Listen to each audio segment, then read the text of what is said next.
Download करें English वाले सरदार जी app और सीखें इंग्लिश। देखिए, बिफोर आफ्टर का यूज़ बड़ा इंटरेस्टिंग है। पर जनरल क्या होता है, जनरल माइंड में एक चीज़ रहती है कि बिफोर का मतलब है, बिफोर आफ्टर का मीनिंग होता है टाइम डिफरेंस, हिंदी में समयांतर। दो जने हैं, एक पहले पहुंच रहा है तो वो बिफोर, जो बाद में पहुंच रहा है आफ्टर। जनरल माइंड के अंदर यही चीज़ होती है कि टाइम डिफरेंस है तो बिफोर आफ्टर यूज़ होगा।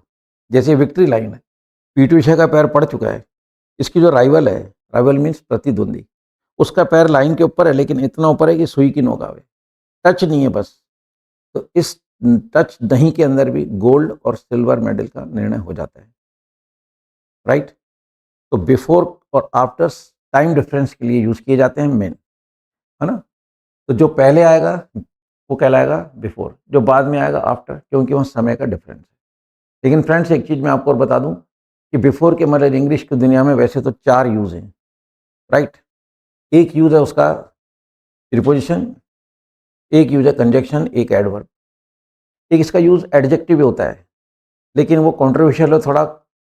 कई जो अच्छे राइटर्स हैं उन्होंने कहा कि बिफोर एडजेक्टिव के रूप में यूज़ किया जाता है, कई नहीं भी करते हैं। लेकिन ये 3 तो श्योर हैं कि अगर 2 आदमी आ रहे हैं, जैसे हमने लिखा है, peon often arise before principal, यहाँ टाइम डिफरेंस है ना।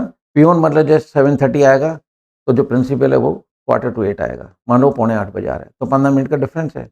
तो जो पहले पहुंचेगा बिफोर, जो बाद में पहुंचेगा आफ्टर। तो देखिए, peon often arise before principal, क्योंकि पियोन पहले आता है। ये कह रहा है principal often arise after peon, तो 5-7 मिनट, 10 मिनट, 15 मिनट जितना भी डिफरेंस होता है, तो यहाँ टाइम डिफरेंस है। तो यहाँ पर आप देख रहे हैं कि इन दोनों केस के अंदर बिफोर और आफ्टर प्रीपोजिशन है।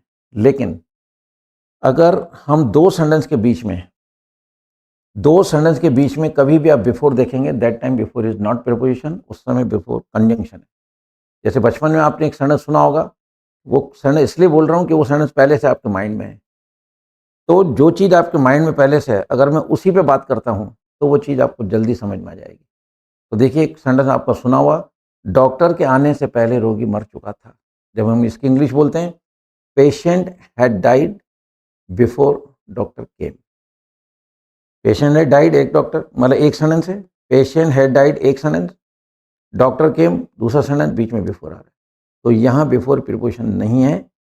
दो सेंटेंस के बीच में बिफोर या आफ्टर आता है तो ये कंजक्शन कहलाएंगे, राइट। मैं आफ्टर की बात भी करूँगा अभी। तो यहाँ पे मतलब बिफोर जो है दो सेंटेंस के बीच में, तो प्रीपोजिशन नहीं, कंजक्शन है। तीसरा आता है समय के लिए। जैसे अपन किसी से मिलते हैं तो अपन को ऐसा लगता है कि इस आदमी से पहले कहीं मिले, तो अपन बोलते हैं मतलब जो कि आई मीट यू समवेयर, है ना, बिफोर, कि मैं आपसे पहले कहीं मिला हूँ, है ना, I meet you somewhere before. तो वहाँ बिफोर जो है ना, क्या आ रहा है, एडवर्ब है, वो एडवर्ब ऑफ टाइम है वहाँ, तो वो एडवर्ब को शो करता है। इसी तरह से अगर बिफोर 3 है, बिफोर प्रीपोजिशन भी है, बिफोर कंजक्शन भी है, बिफोर एडवर्ब भी है।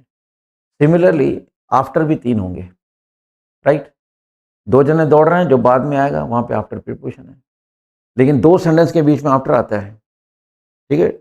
Doctor came after patient had died, doctor केम एक सेंटेंस है, आफ्टर आफ्टर आ गया, है ना, पेशेंट हैड डाइड।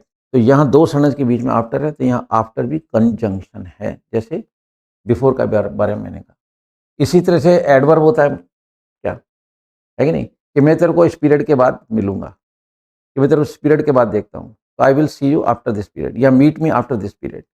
तो ये जो आफ्टर आ रहा है यहाँ पे, मतलब जो अपन इसको एज ए एडवर्ब यूज़ कर रहे हैं।